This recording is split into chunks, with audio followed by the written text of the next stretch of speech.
Now, this morning, we have something rather interesting that comes along on Easter.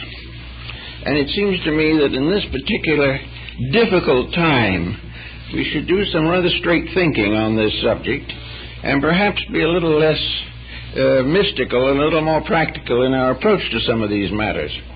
I'd like to begin by reminding you that according to the current issue of Guinness Book of Records, between the year 1800 and the present time, 2,500 million copies of the Bible were printed and circulated. They were circulated either completely or in part, and they were circulated in 1,700 languages and dialects.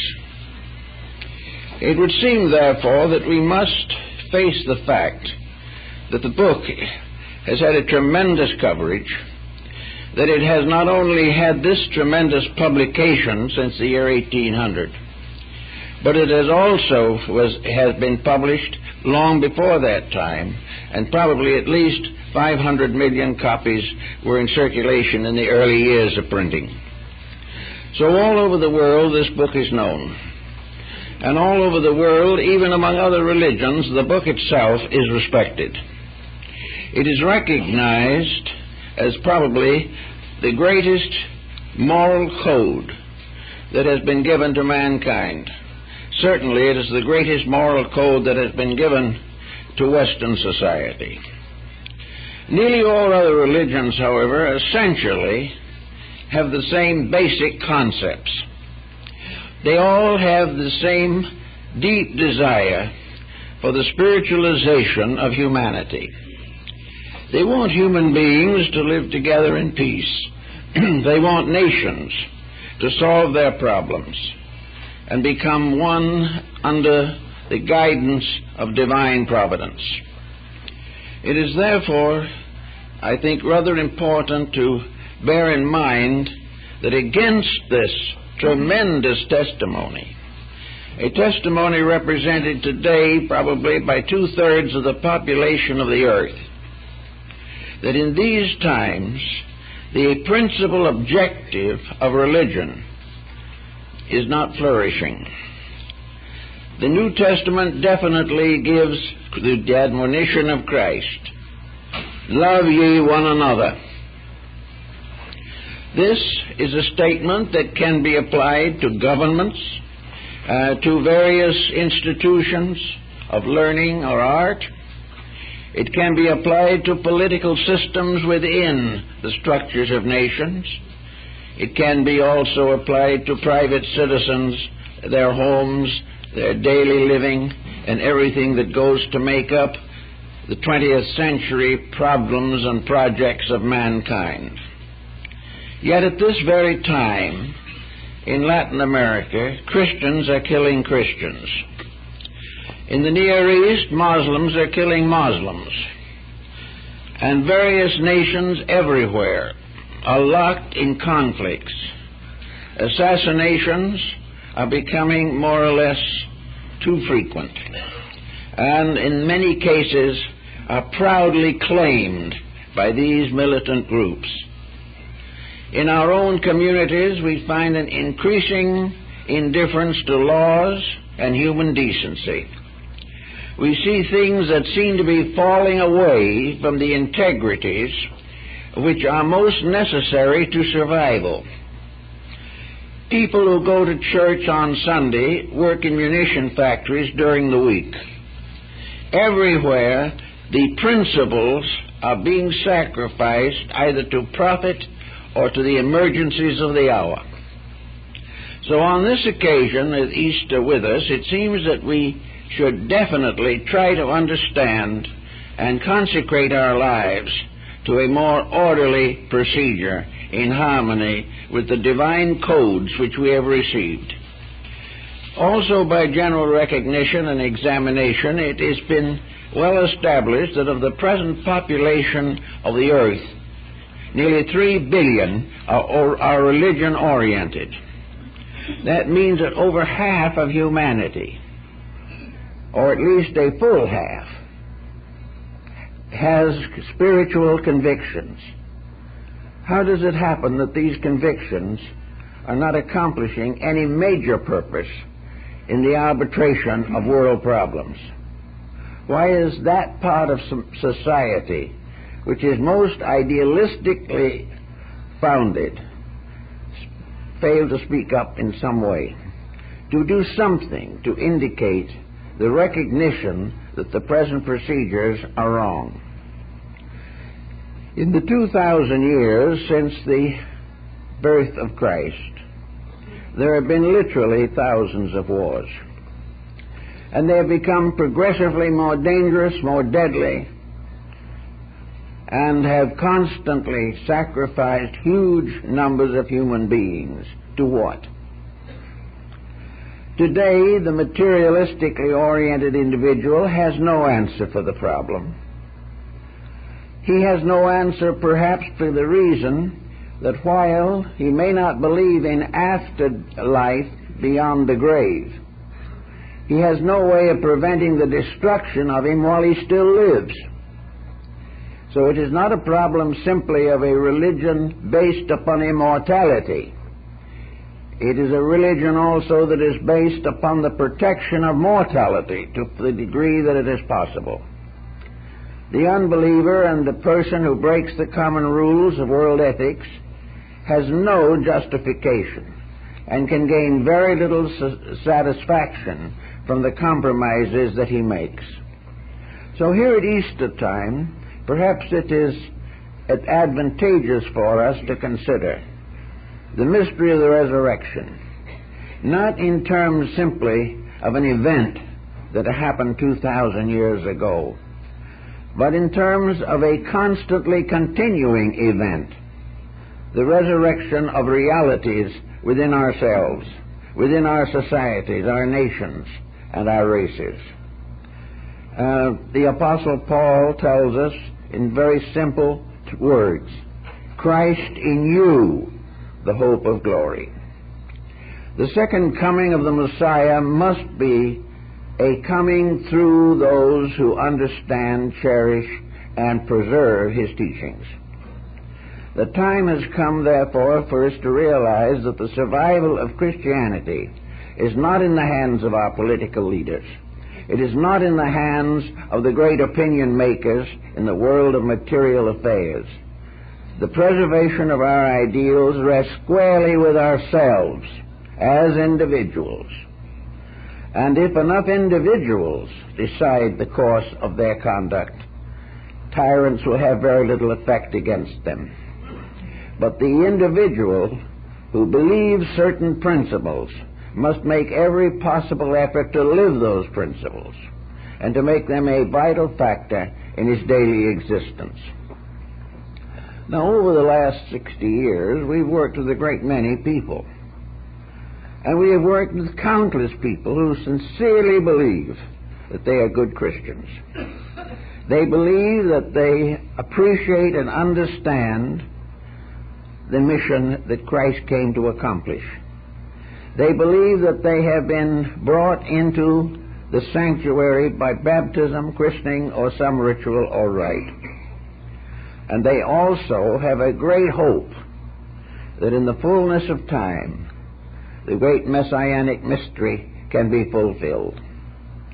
And yet these people, with all their convictions, are very much like those out in industry or in any other walk of activity. They some way separate their lives from their ideals and also allow conduct to conflict terribly with the ideals, hopes, and aspirations which they claim to possess. So on this Easter, it would be rather nice if we could begin making dedications to principles within ourselves. We may not be able to control the development of nuclear weapons. We may not be able to accomplish the things we desire that might be beautiful and good. But in ourselves, we can go against something that has gradually increased in menace and danger until today it stands where it could threaten the actual survival of mankind. That this should happen in a world which is largely dedicated to idealism and integrity, just doesn't seem to be possible. Perhaps it is possible only from one particular cause, and that is a clear line of demarcation between belief and action. We have beliefs, but in the midst of these beliefs we fall back upon an inferior foundation of action. Let us say that within each of us is a soul that aspires to reality. Also in us, however, there is something else that continually aspires to material security and to the fulfillment of attitudes that have no foundation in truth. That the individual should believe in truth and then not have this truth modify his conduct is a sad dilemma, especially at this time. Now, what are the problems that we most commonly face in the matter of the individual who claims dedication, who claims to believe in the ideals of a spiritual life? Yet one of those persons to whom evangelists come almost annually to revive the spirit of devotion within them. Why should it be necessary to evangelize a Christian world? Where is the Christianity itself? Why do we have to have it brought back to us? Why do we have to be restored to the faith periodically? I talked to an evangelist over in Claremont some years ago, and he said that his experience was you had to save them once a year. Well, that's not a very promising outlook for things in general. Even if we had to save them only once in 10 years, it would still not be what constitutes the true spirit of our faith. It is more a matter of dedication within ourselves. Now, the dedications can be to simple things, but each individual must sometime settle down to the quiet contemplation of the relationship of his own conduct to the religion he claims to believe. If this comparison is not made correctly and constructively, something is wrong. Now, another danger that we seem to find constantly is a terrific clash of creeds. Most persons who believe in a spiritual tradition have developed a belief that they must defend a particular sect or group, that conformity is the secret of salvation, that the individual who belongs to a group must stay with that group, support it, believe it, and live it, and any departure from this group is to be cut off from salvation. Now, this is beginning to wear a little thin among modern people. It is hard to convince an individual that he must belong to a certain group in order to have the approval of deity. It would seem much more reasonable to assume that the blessing of God would be bestowed when these groups get together and each in his own way and in his own light worships the same truth. That there should be all these conflicts, an endless competition of believing, is simply an abstract form of warfare. It is not what religion was intended to be. In my experience, I have seen many homes broken by simply sectarian differences. Individuals who are heartbroken because a child did not marry into the same church. All these things have lost the true spirit of religion. The true spirit of religion as expressed by Christ in those simple words, love you one another. Now, loving one another is not always easy.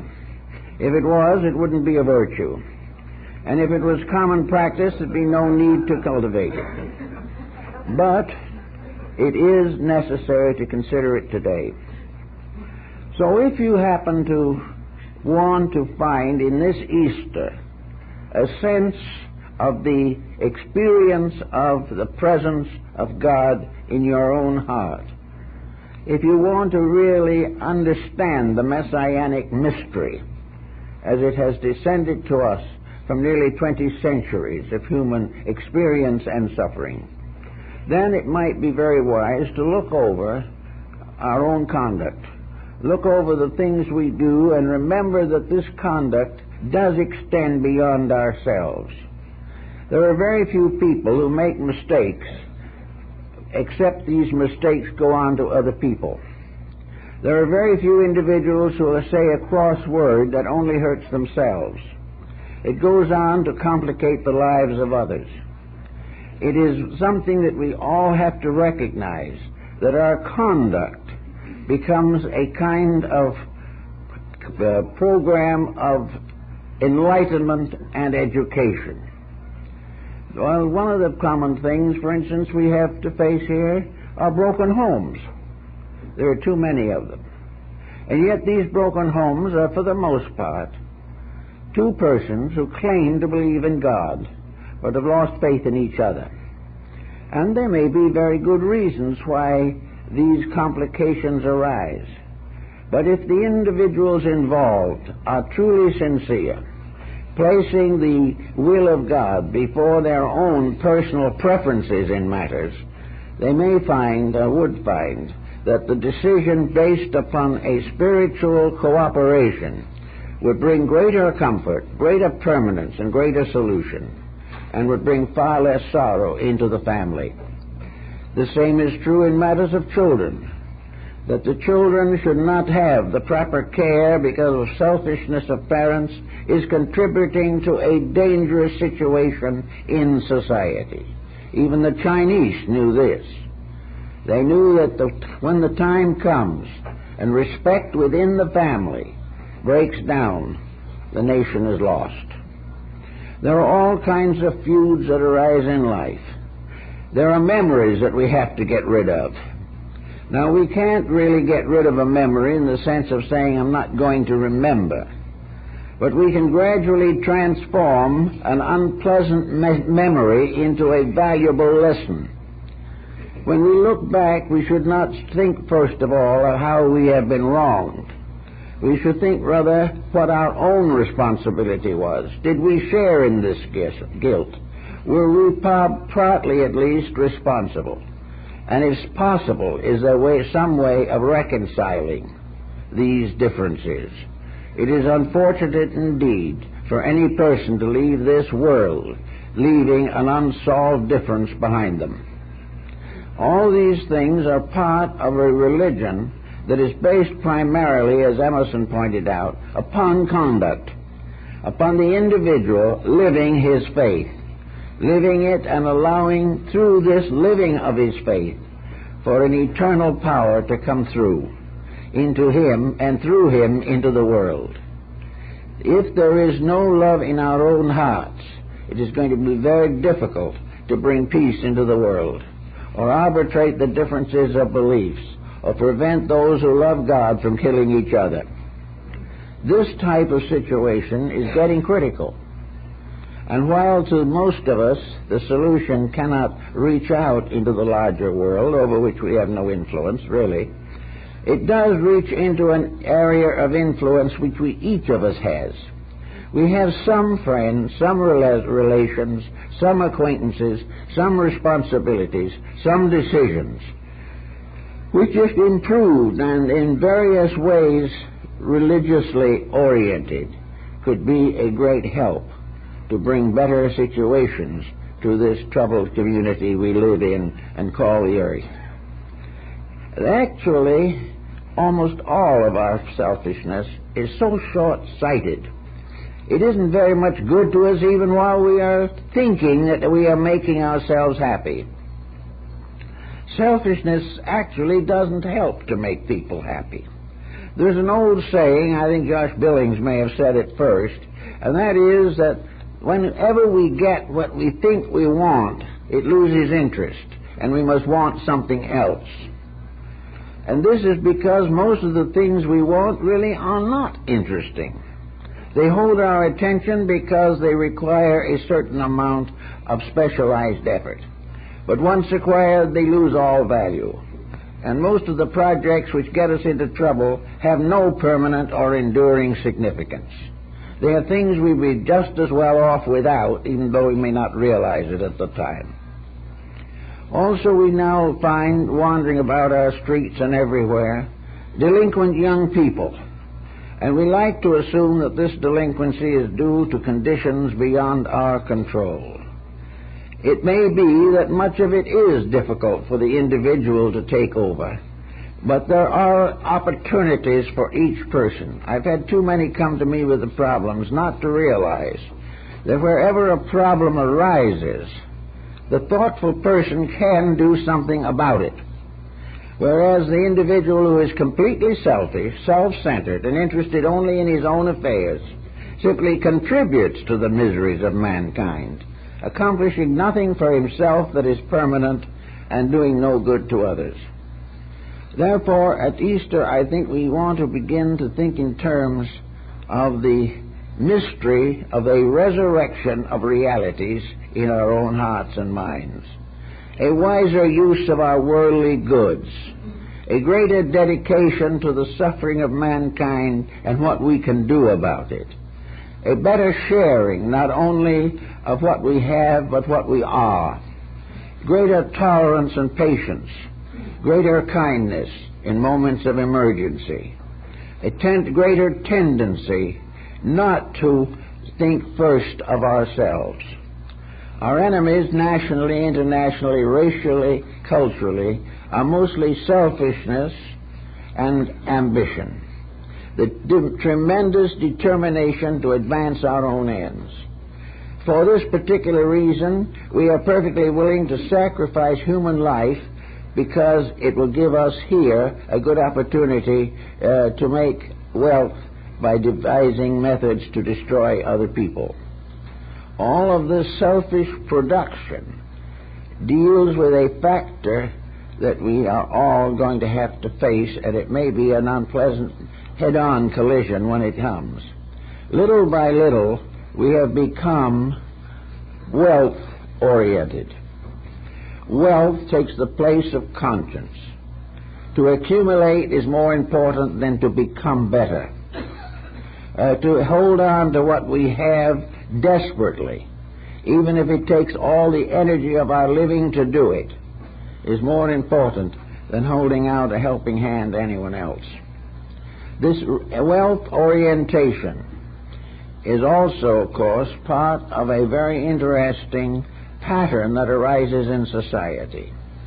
The powers that be in this world have only one way, really, of working with us, and that is they have to allow us to get into a certain amount of trouble in order that we can learn what it is necessary for us to know. We have to learn through suffering because we have refused to learn any other way. We have found no real joy in unselfishness in comparison to the joy of being selfish and getting what we want. And we don't think of this as wrong in any sense of the word, and we could moralize it indefinitely, and there wouldn't seem to be much wrong with it. The only thing that's wrong with it is while it's going on, the world is getting worse. Something is the matter. And the matter is very largely indifference to the rules of the game of life. We should know better than we do. We know the mysteries of birth and life and death. We realize every day of our lives that the path of glory leads but to the grave. We know all the time we can take nothing with us, and yet we struggle bitterly to the end, hoping we can depart with what we have in both hands. We can't seem to recognize, by perspective, the grand total of our misunderstanding of life. That we are actually unable to put together the simple facts and try to glamorize an illusion to the degree that it becomes worth living for. So the grande illusion goes on. The individual follows the way of the ages, to be born, to suffer, and to die, as the Caliph of Baghdad is supposed to have said. And this becomes a rule. And yet, why does it have to be a rule? Why should not the interval between birth and the departure from here be a wonderful adventure? Why should we settle down to the fact that we must turn it into a battlefield or worry day and night over the rise and fall of the securities markets? Why should we make everything here difficult when in reality we have every opportunity to have a rather nice life? Most persons are born with reasonable health. Most persons have some abilities or talents that they can use successfully. The majority of well-intentioned individuals are willing to make a living.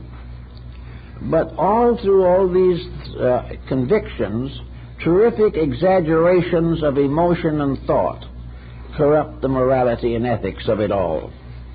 We become completely absorbed in an illusion, in something that is not real, but which destroys the wonderful things that are real.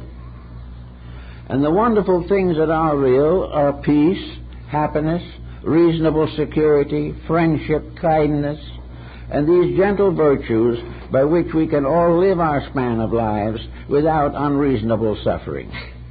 Also, we know, medically speaking, that the more upset, the more confused, the more conflicting we become, the more quickly we'll break down the physical body as well as the mental and emotional life. Most individuals take many years from their lives in the desperate effort to accumulate something to live for, and still do not succeed. So this type of thinking needs a general revision of attitudes.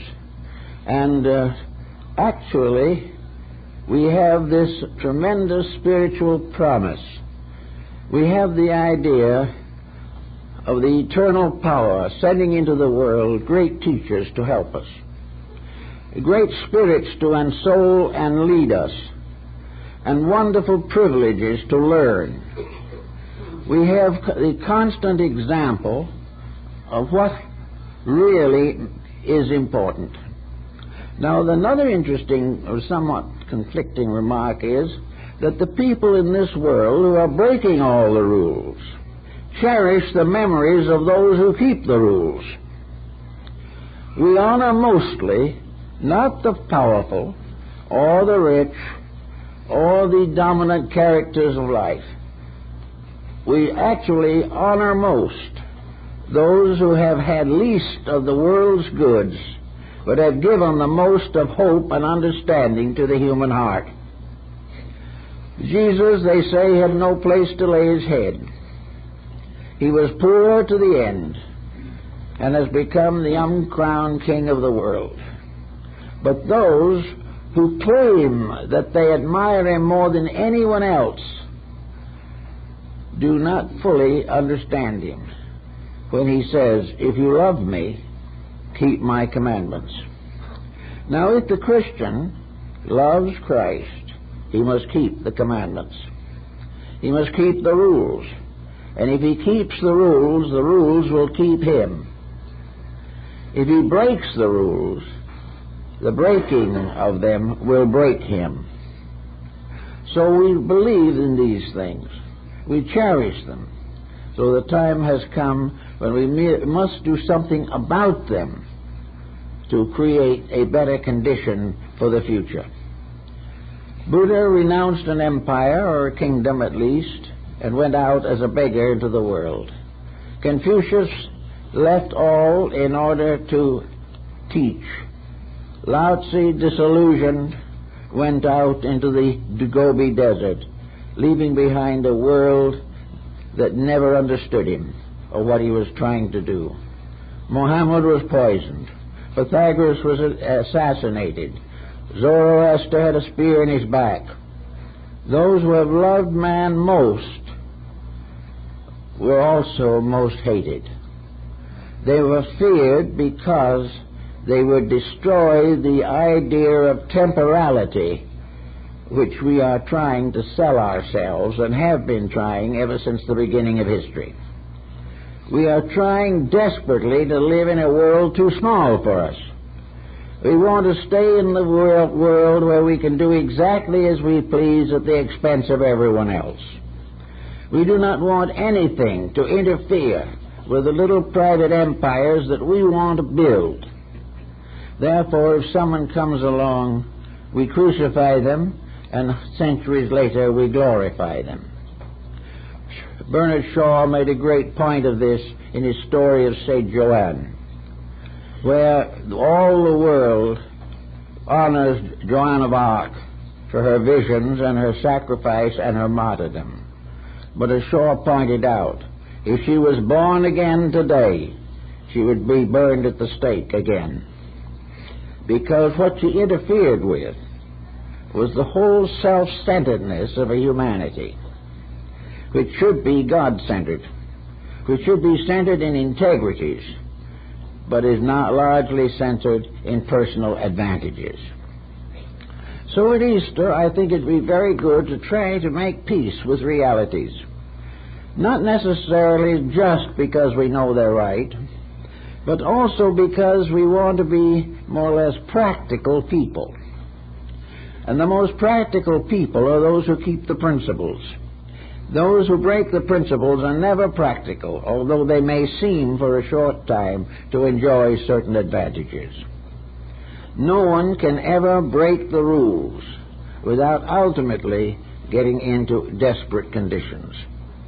So if we really want to start out and try to live a Christian life, and live it in the little nasty, nagging things which make up daily living, then it is very important to start in to get rid of ulterior motives, jealousies, vengeances of all kinds, negative thinking, negative speaking, disillusionment, and this strange aggressiveness against our neighbors.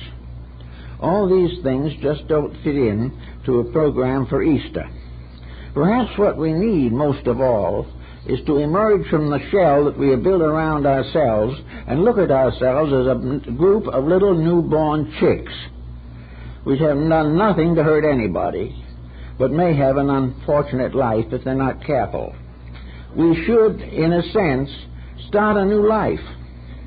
And every Easter is a challenge to a rebirth, a birth into a higher level of personal awareness, a rebirth into a new recognition of world integrities, a belief that there's something bigger than munitions, armament, and nuclear physics, that we live in a world which none of us really understands. We look out at the sky at night and see the stars. We look down to the earth and see green things breaking through, and at this season of the year the earth is fruitful, and most of the wonderful beauties of nature come out of the earth to be reborn again. Trees are reborn from the darkness of winter.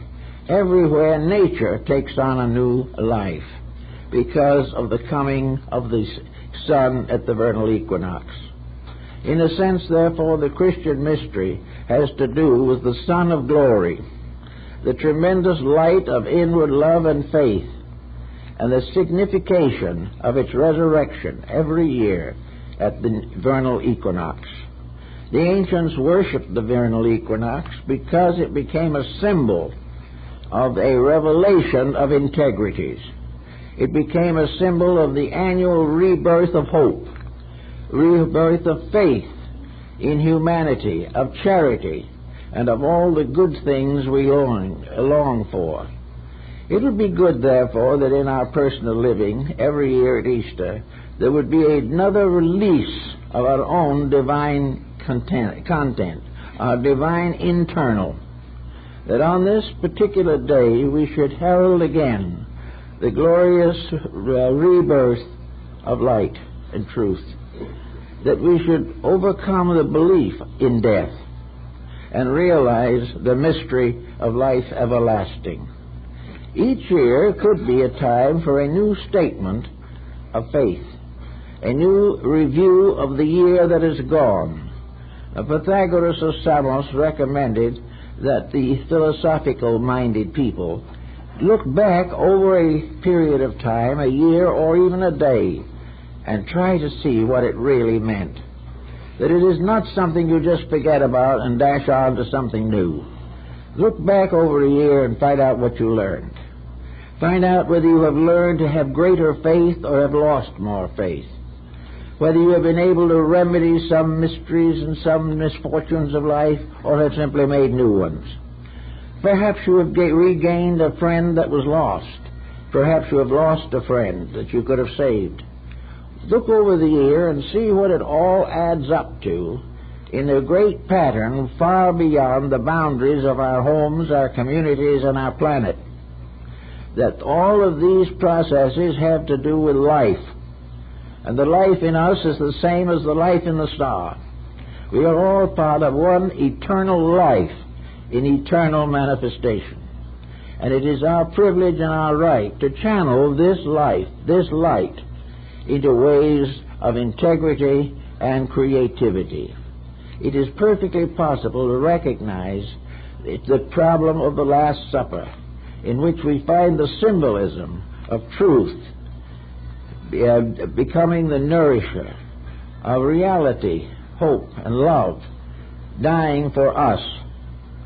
And that at the Last Supper we have the symbol of truth being sacrificed for us and being fed to us, that by this union, as in the Pentecostal mystery, we partake in the eternity of the life, body, and blood of truth and salvation.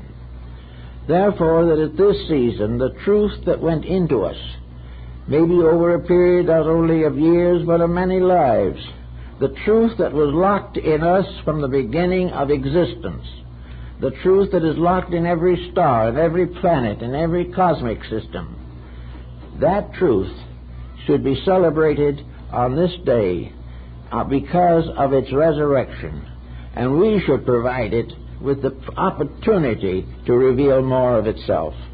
That in each year as goes by, the inner life of the individual should have greater expression. We should have more opening up of the inner and not have it constantly imprisoned by the selfishness of the lower personality. It is said that, of course, in St. Augustine in his City of God pointed out that the City of God was the symbol of holiness, and that the opposite end of this great mystery was the city of Babylon, the city of confusion and death, the city that's represented by the cities of the plains, and all the mysteries of creation and degeneration. That actually that the city of Babylon is the abode of confusion. And if we study the biblical descriptions of these cities of the plains that were destroyed, we find something rather reminiscent of our own present condition. We find how we have departed from truth, how we have neglected to read the handwriting on the wall of heaven, that we have also in our feasting sacrificed our integrities. Now, if it were true that there was no guidance, that each creature that comes in here must struggle and die the best it can, if this was the reality of things, it would be very sad indeed. But it is not the reality. We have received from the beginning of history magnificent messages of hope. We have seen great works of mercy. We have beheld miracles that no materialistic culture could perform. We know the way of light. We know the life everlasting. We do not have to wander in insecurity, doubt, and darkness. We know better. But between the knowing and doing, there is this something that is interposed, a tremendous self-conceit, a self-seeking search for personal advantage, selfishness, and egotism, and the inability of the individual to contemplate the possibility that he is making a mistake. This arrogance in us stands between us and the things we most want, the things we most need. And as long as we continue to break all the rules, we will continue in trouble. Looking out as we do at the present time, it is embarrassing indeed to find that there are scarcely any efforts to cooperate between various structures of society. There are hundreds of little groups fighting for certain special privileges. Every group wants advantage for itself, not for all. It wants to be the leader, not one of many. Each of these groups will go on strike and even go into violence in order to gain some temporal advantage, paid for by the blood and life of their fellow human beings. All this goes on, and it all is assumed to be right and proper, the way it was intended to be. Cruelty was never intended to be. Cruelty was the result of being blinded to what was intended to be. Now, most people today are getting a little tired and a little sick and a little worried and a little frightened. Therefore, perhaps as never before, this Easter has the power and the strength to really get in at our own internal lives. That now we are sufficiently disillusioned with what we are having and what we're getting, that we will gradually learn to rectify conduct. It doesn't mean that we have to go on a strike and assassinate some more people. It means, however, that we can simply do that which we believe to be right and refrain from doing that which we believe to be wrong. We do not have to attack people, but we do not have to cooperate with error, especially on the ground that it's a little bit more advantageous for us. We do not have to make the mistakes that others make. And I think one of the old saints was very wise in his remark that evil actions become known to all. Virtuous actions usually remain unknown. Make the mistakes that others make. And I think one of the old saints was very wise in his remark that evil actions become known to all. Virtuous actions usually remain unknown. This is perhaps the best. The inner life of the individual is not worn on his sleeve. It is not something that he has to talk about, that he has to be persecuted for or ridiculed for. The good life is something simply to live straight. And to the most part, in the long run, this is respected. But it causes no violence in society.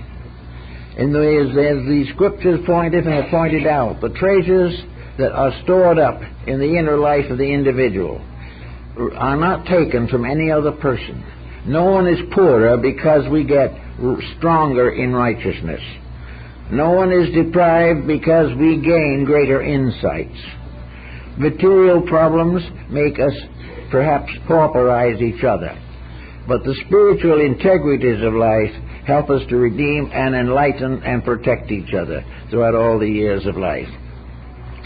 Now, there are various ways of trying to get to this point, and one of the ways, I think, is through a kind of meditative visualization of the situations as they exist. Behind this little thin veil that divides the physical world from what we cannot see, behind this veil is everything that is important. And we haven't quite got the vision to see it.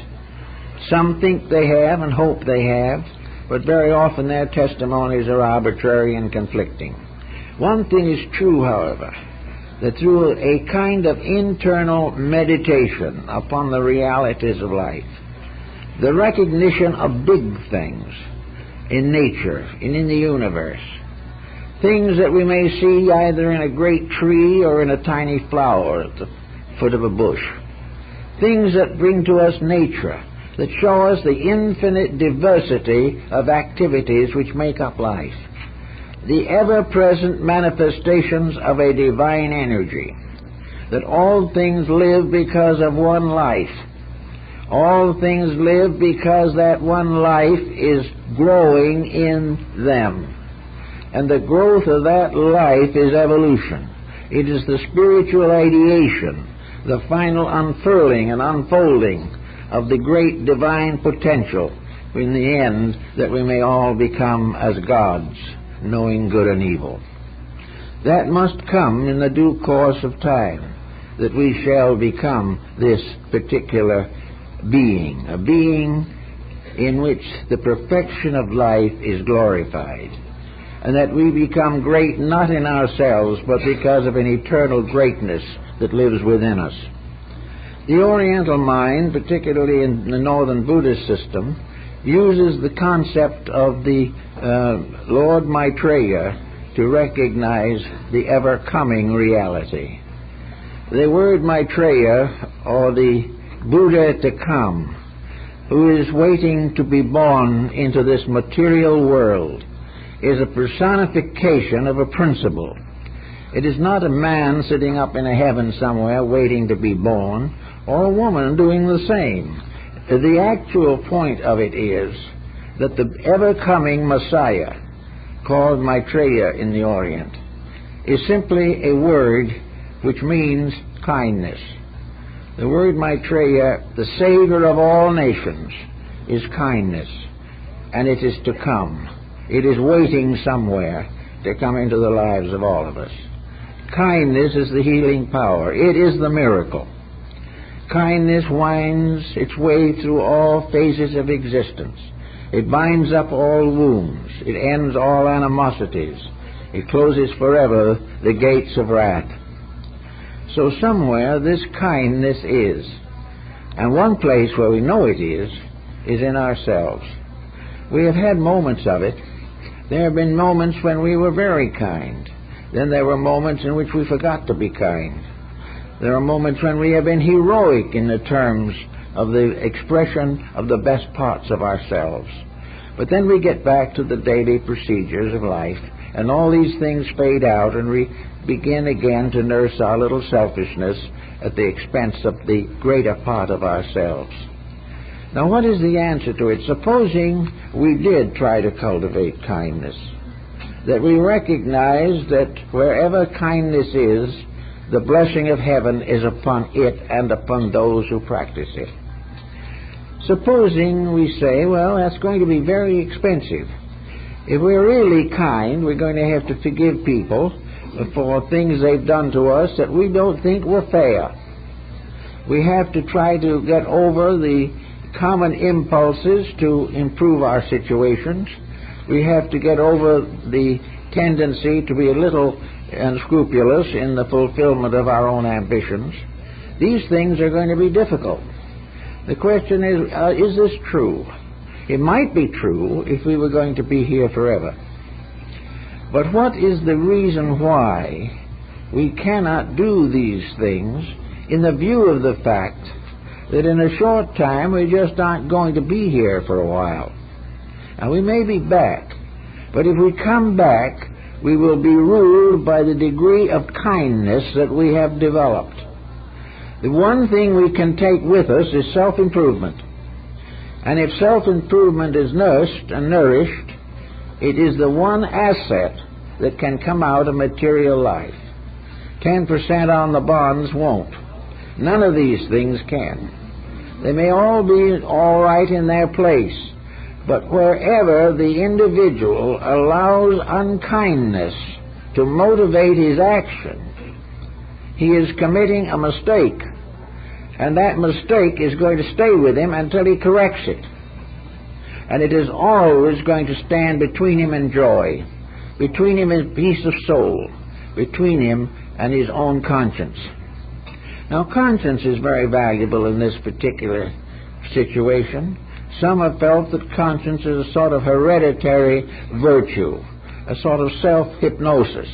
But it isn't, because conscience tells us very definitely when we violate our own code.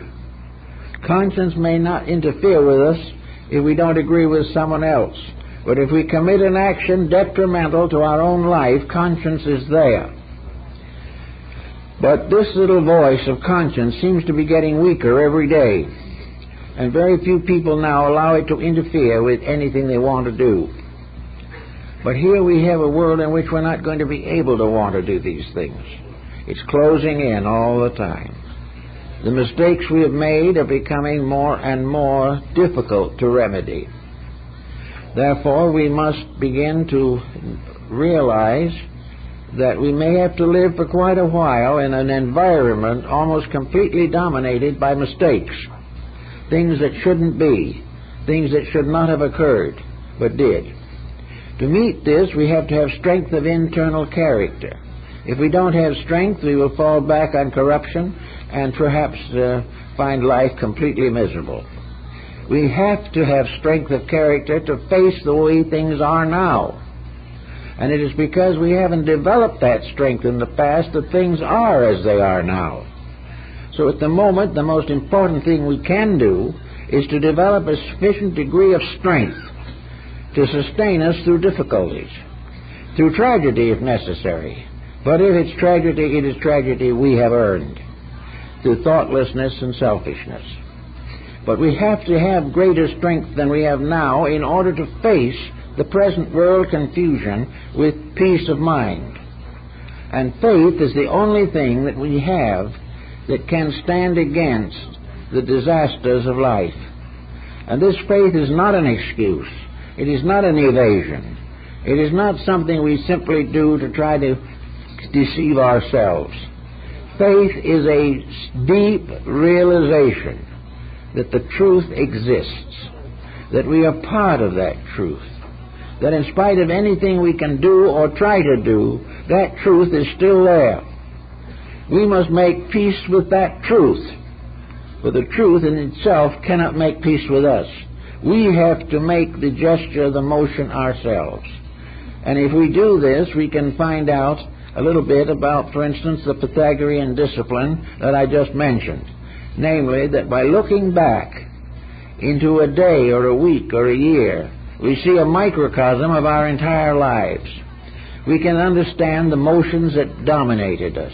We can realize how early childhood affected us, how much we developed and how much revenge we nursed, and how we determined to get back at society because something it did to hurt us, or why we haven't been able to go on loving everybody because someone deceived us. Why it is, therefore, that almost everything that goes wrong is remembered, and everything that is right is more or less overlooked. Little by little we become more and more pessimistic, more and more doubting, and more alone because of our own attitudes. So we should look back over these things and see what we can do to straighten them out. With a little effort, you can probably turn a long period of disillusionment into a pretty nice time of life. We can see that we misjudged things, we talked too much, we carried stories that were not true, and if they were true, they were none of our business, and little by little we got into trouble. So we can look back and we can say, well, I don't think I graduated from my own past cum laude or anything of that nature. I probably nearly flunked the course up to now.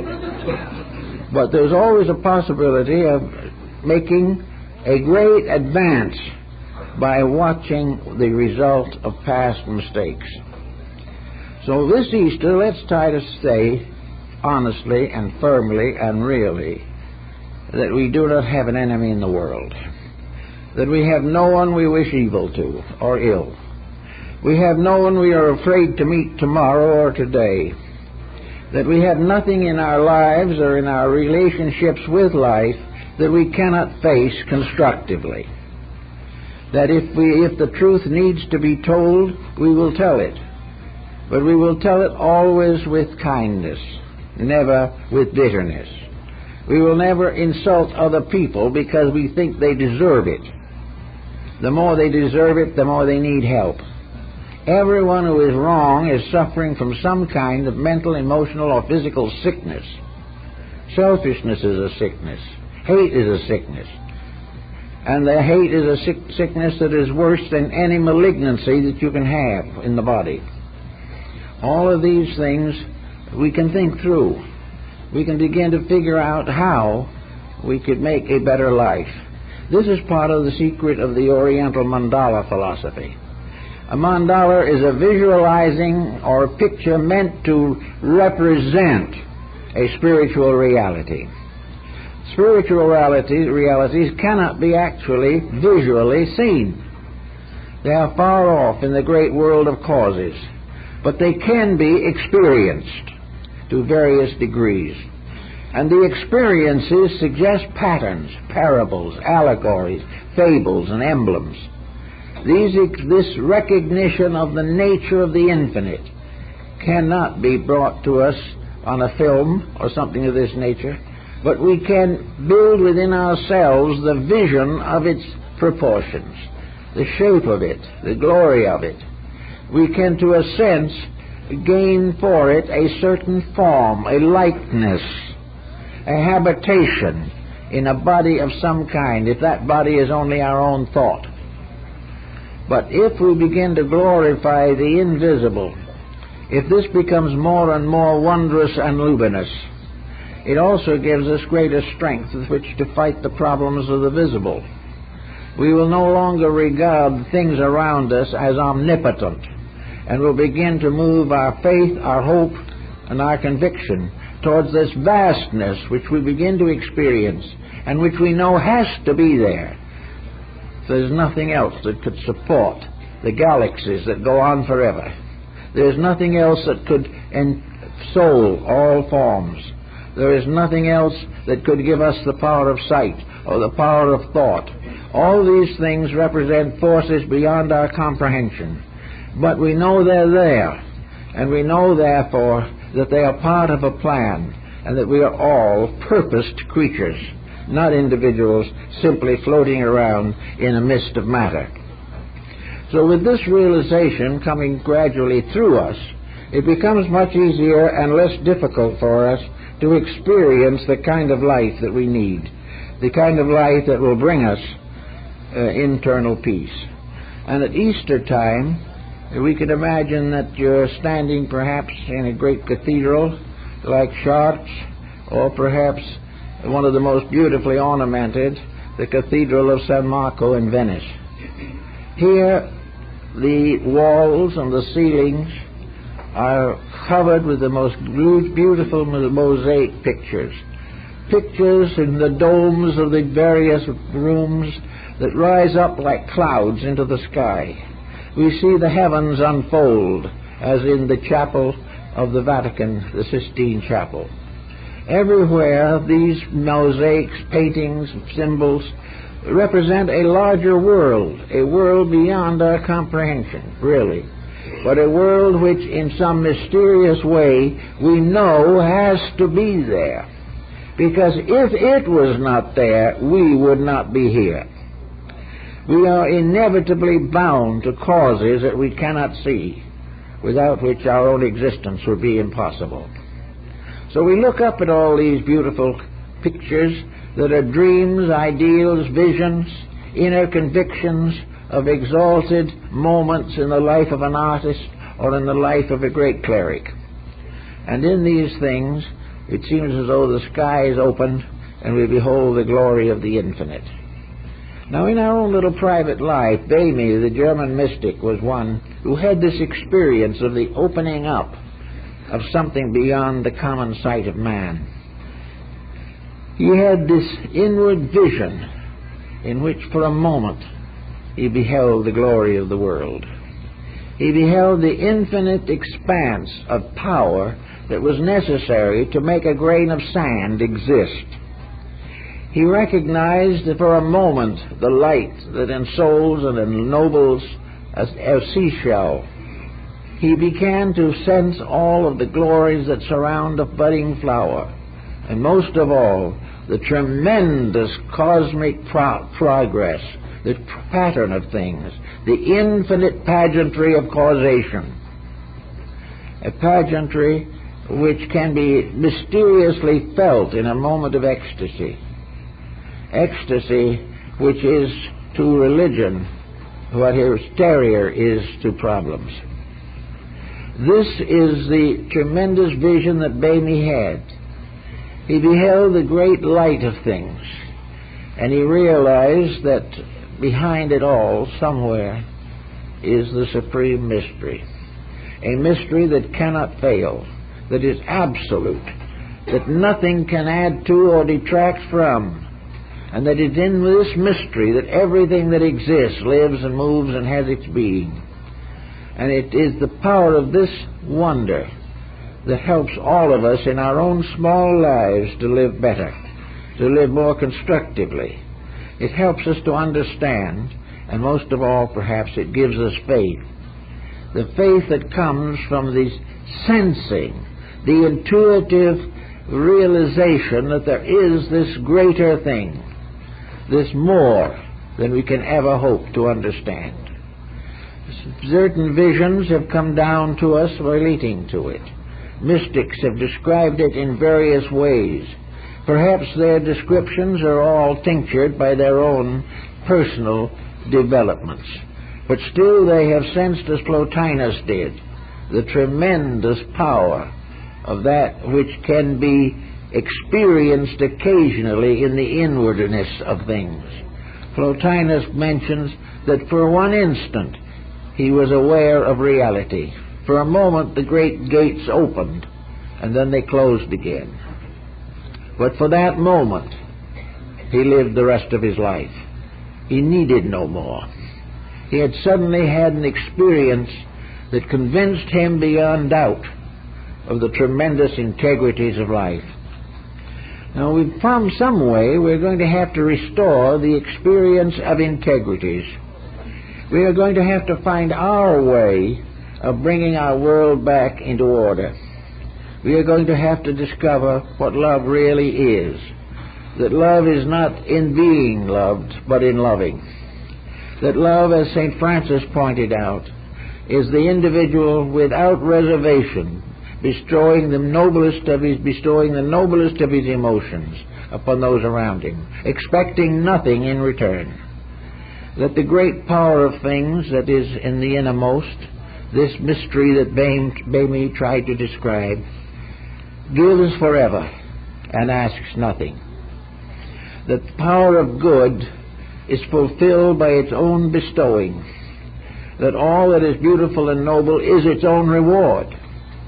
And the quiet life of intelligent integrity is itself a greater reward than any bestowal could possibly be, for it simply means that the individual has got back in line with the facts of life. So at Easter this year, we're working hard. Many people are now becoming more and more aware of the challenge of the day. Millions of people today are beginning to realize that the problem is a challenge, that it is not something that was simply dropped on them for no good reason.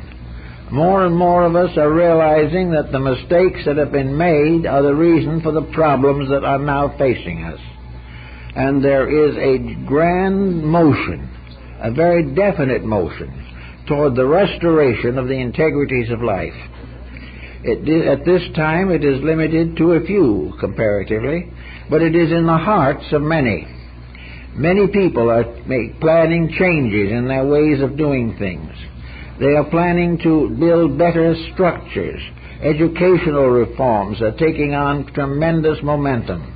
And it is becoming obvious that the only education that counts is the education that is built upon the great cosmic pattern by which we are all educated. Little by little, we have to learn that education means the bringing out from within ourselves of the divine power that is deposited there in eternity. Educo, meaning to draw forth, has been interpreted to mean cram in. We have crammed in all the things we didn't need to know. We have built up a tremendous reputation for abilities that will only serve us until we retire. But the thing that has to happen is that conscience and consciousness have to come through the individual. We have to be taught to become what one Montaigne, I think, once called a pen in the hands of a ready writer. This coming through from within is the real end of education. The real end of society is that, as Cicero said, society has as its ultimate that all human beings will live together in social compatibility. Society means that. Civilization means that we shall all be civil, that we shall not build upon differences but upon common causes. all the way along, people are beginning to realize this. There is a strong movement now to reform the entertainment field. We're getting hopelessly disillusioned. We're getting bored to death by an inundation of commercialisms.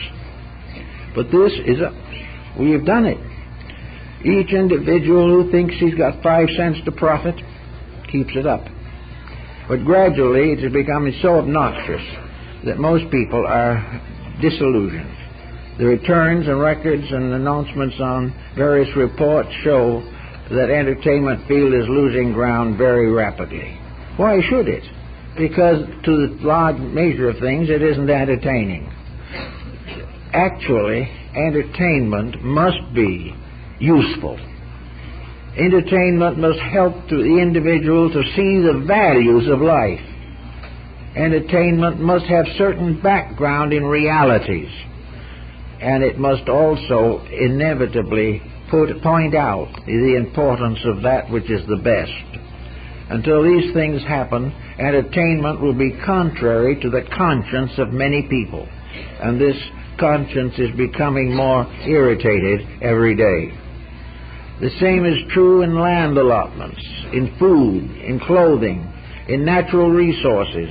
All these are gradually coming into focus as proof of the fact that we have been indifferent to integrities, that we have been thoughtless, and that we have allowed personal and immediate considerations to destroy the world, or try to destroy the world, which was given to us to beautify and protect. So little by little, the Christ in us, which is the hope of glory, is breaking through. We are finding it in nations that have long been trying to establish godless societies.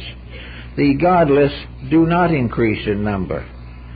The godless are not gaining in power. Many of them are turning back to something that gave them internal consolation in integrities. Little by little, in many countries which were considered atheistic, the churches, the mosques, the temples, the cathedrals are opening again. Why? Because, as Napoleon once pointed out, you cannot rule a people unless that people have a religion that is strong enough to take them through the problems of life. So that all the way along, the motion now is toward perhaps the thing that we have talked about. Perhaps the second coming is a new channel on television station. Perhaps it is a director who decides to make a really good picture. Perhaps it's an author who's going to write a book for the good of humanity and not for royalties alone. It will also come when products are improved, and the manufacturer says, I'm going to make a good product. The moment he says it's a good one and he makes it, he is tuning in to the great realities of life. The same will be true with health. We will discover that it is not necessary to exploit the sickness and miseries of each other. Little by little, these laws and rules will be changed. Little by little, the experience of humanity inevitably brings us back to the truth. We can't get along without it.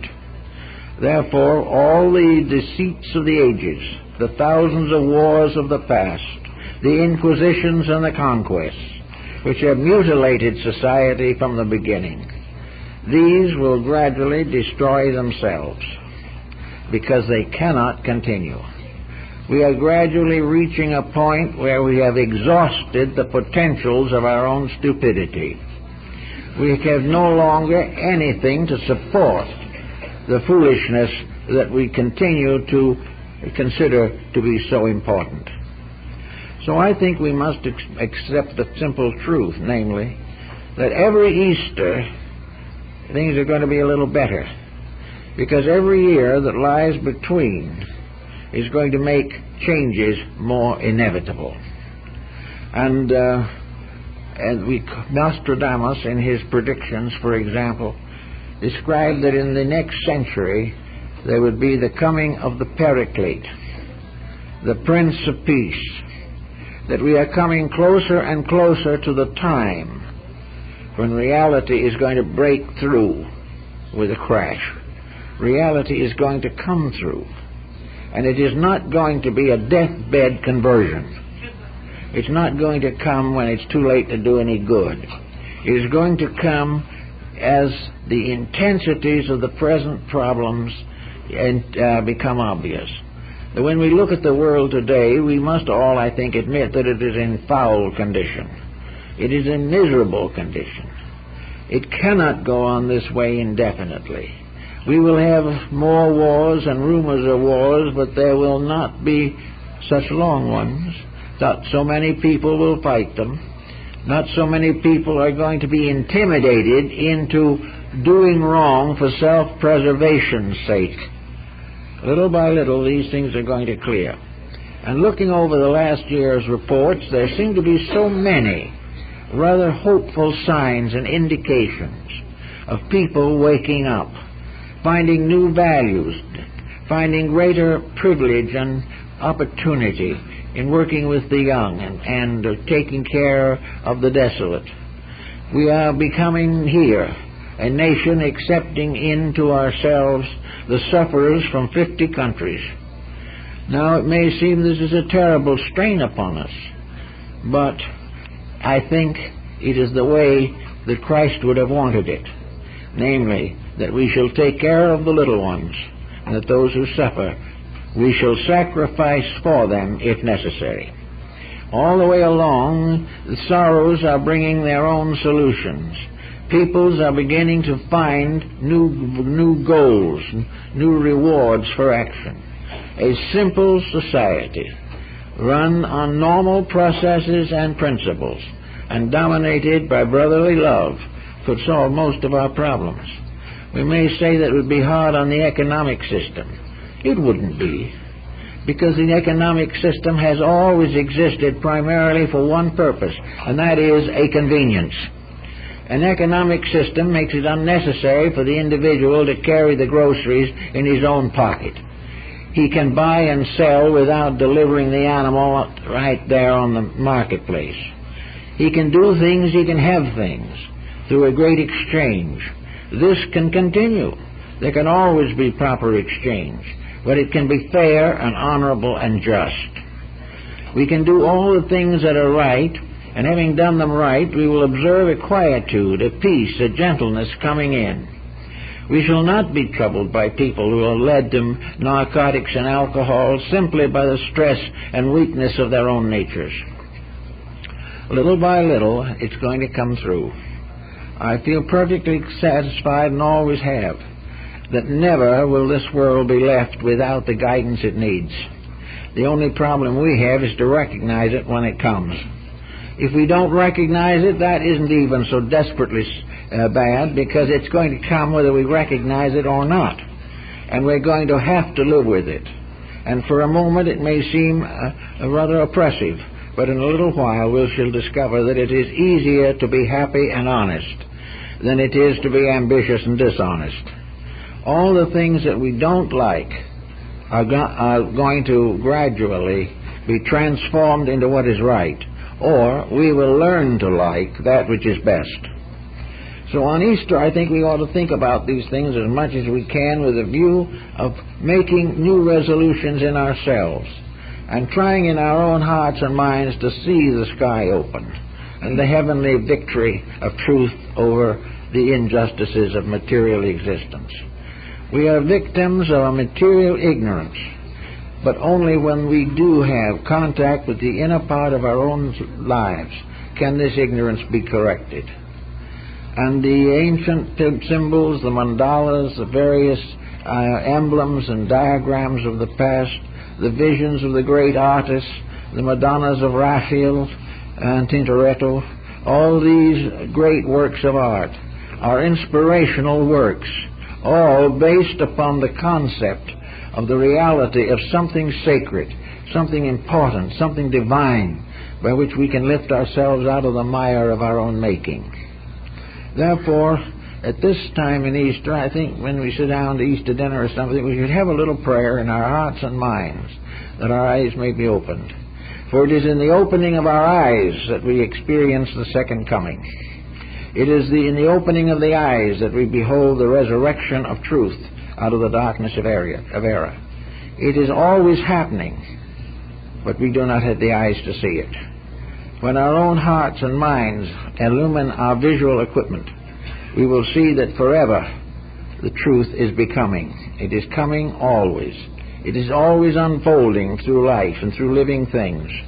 It is unfolding through us if we will permit it.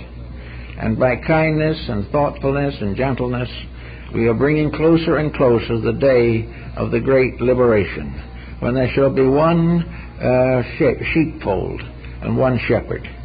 Until then, until we have the vision to see they have always been one, we will have to continue to gradually overcome the differences, overcome the short-sightedness, overcome the thoughtlessness which have so long bothered us. It might also be a very good day today to telephone someone you haven't talked to for a long time and see if you can mend some little misunderstanding. Try and be bigger than something else. Try and not do it for the sake of your own good, but in order that the Christ in you may have a victory. For in every kindness there is a victory for good. Every unkindness is a defeat for the good that is in all of us. And when we have enough unkindness, then darkness rules. And the time has come now where kindness is getting to be necessary. It's getting to be something we can't afford to go without much longer. So wherever we go and whatever we do, let's try to be cheerful. Let us know that God is in His heavens and all is right with the world. Let us have faith in the integrities of life. And with the rebirth of faith in our own hearts and minds, we have the resurrection of faith in the world. And in each of us, the mystery must first be celebrated. We must first discover that our faith is stronger than our fear, that we can go forth doing the things that are necessary, ready and willing to bear the responsibilities of constructive action. Until then, we will have the same problems. We can't go much longer. The nuclear warfare is around corners, but it will not be allowed to hurt. It will not come to its ultimate victory, because there can only be one victory, and that is the victory of love. Everything else must pass away. All the hates and selfishness of empires. The great empires of the past are gone. The empires of the future will go also, unless truth controls and directs their existence. And we are now not only able to see these things, but we can read about them. History is available to us. There is much to inspire us to make the changes in ourselves that are desperately necessary. And when we make these changes, we shall no longer fear. There will be no fear of what might happen to us, or what we have, or who we are. These things cease when a great faith takes over, and we realize that at all times and forever we are part of a divine plan, and the God in us can no more die than the God in space. This is something we have to learn to understand and recognize and do the best we can with. But let's, in Easter this year, let's try to think through some action. It's only a small one. And say, I do this in the name of the Lord. I do this little deed. I give to someone who needs. I say an encouraging word to someone who is in tears or in sorrow. I hold out friendship to someone who is alone. I try to bring peace to a troubled person. And if what is necessary is a loaf of bread, I'll find that too. I will do something as a restatement of my bond with heaven.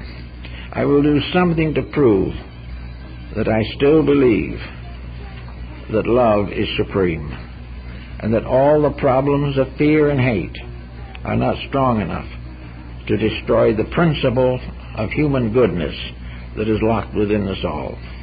And so, for all of you, I wish a very happy Easter.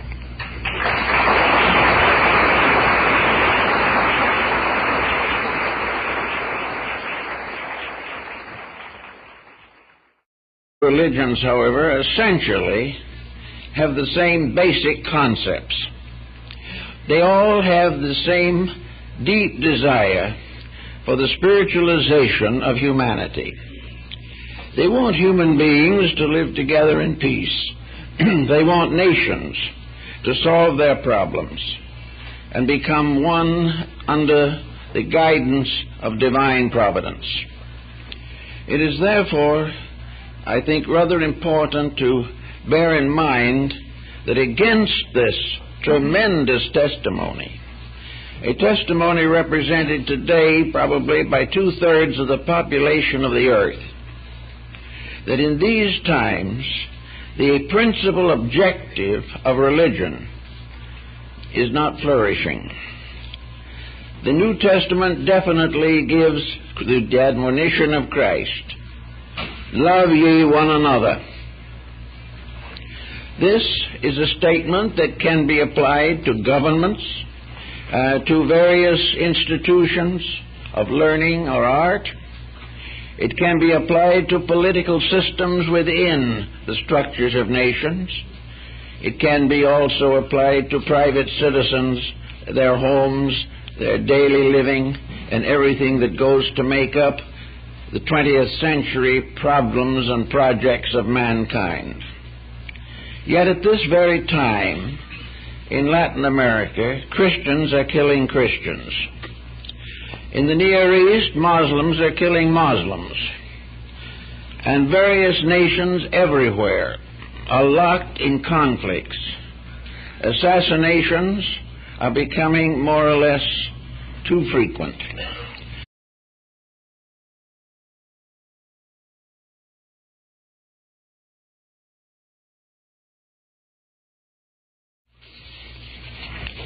Now, this morning, we have something rather interesting that comes along on Easter. And it seems to me that in this particular difficult time, we should do some rather straight thinking on this subject and perhaps be a little less mystical and a little more practical in our approach to some of these matters. I'd like to begin by reminding you that according to the current issue of Guinness Book of Records, between the year 1800 and the present time, 2,500 million copies of the Bible were printed and circulated. They were circulated either completely or in part, and they were circulated in 1,700 languages and dialects. It would seem, therefore, that we must face the fact that the book has had a tremendous coverage, that it has not only had this tremendous publication since the year 1800, but it has also has been published long before that time, and probably at least 500 million copies were in circulation in the early years of printing. So all over the world this book is known. And all over the world, even among other religions, the book itself is respected. It is recognized as probably the greatest moral code that has been given to mankind. Certainly it is the greatest moral code that has been given to Western society. Nearly all other, there have been literally thousands of wars. And they have become progressively more dangerous, more deadly, and have constantly sacrificed huge numbers of human beings. To what? Today, the materialistically oriented individual has no answer for the problem. He has no answer perhaps for the reason that while he may not believe in afterlife beyond the grave, he has no way of preventing the destruction of him while he still lives. So it is not a problem simply of a religion based upon immortality. It is a religion also that is based upon the protection of mortality to the degree that it is possible. The unbeliever and the person who breaks the common rules of world ethics has no justification and can gain very little satisfaction from the compromises that he makes. So here at Easter time, perhaps it is advantageous for us to consider the mystery of the resurrection, not in terms simply of an event that happened 2,000 years ago, but in terms of a constantly continuing event, the resurrection of realities within ourselves, within our societies, our nations, and our races. The Apostle Paul tells us in very simple words, Christ in you, the hope of glory. The second coming of the Messiah must be a coming through those who understand, cherish, and preserve his teachings. The time has come, therefore, for us to realize that the survival of Christianity is not in the hands of our political leaders. It is not in the hands of the great opinion makers in the world of material affairs. The preservation of our ideals rests squarely with ourselves as individuals. And if enough individuals decide the course of their conduct, tyrants will have very little effect against them. But the individual who believes certain principles must make every possible effort to live those principles and to make them a vital factor in his daily existence.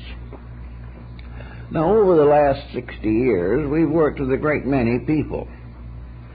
And we have worked with countless people who sincerely believe that they are good Christians. They believe that they appreciate and understand the mission that Christ came to accomplish. They believe that they have been brought into the sanctuary by baptism, christening, or some ritual or rite. And they also have a great hope that in the fullness of time, the great messianic mystery can be fulfilled. And yet these people, with all their convictions, are very much like those out in industry or in any other walk of activity. They some way separate their lives from their ideals and also allow conduct to conflict terribly with the ideals, hopes, and aspirations which they claim to possess. So on this Easter, it would be rather nice if we could begin, and in many cases are proudly claimed by these militant groups. In our own communities, we find an increasing indifference to laws and human decency. We see things that seem to be falling away from the integrities which are most necessary to survival. People who go to church on Sunday work in munition factories during the week. Everywhere, the principles are being sacrificed either to profit or to the emergencies of the hour. So on this occasion, at Easter with us, it seems that we should definitely try to understand and consecrate our lives to a more orderly procedure in harmony with the divine codes which we have received. Also, by general recognition and examination, it has been well established that of the present population of the earth, nearly 3 billion are religion-oriented. That means that over half of humanity, or at least a full half, has spiritual convictions. How does it happen that these convictions are not accomplishing any major purpose in the arbitration of world problems? Why is that part of society which is most idealistically founded fail to speak up in some way, to do something to indicate the recognition that the present procedures are wrong? In the 2,000 years since the birth of Christ,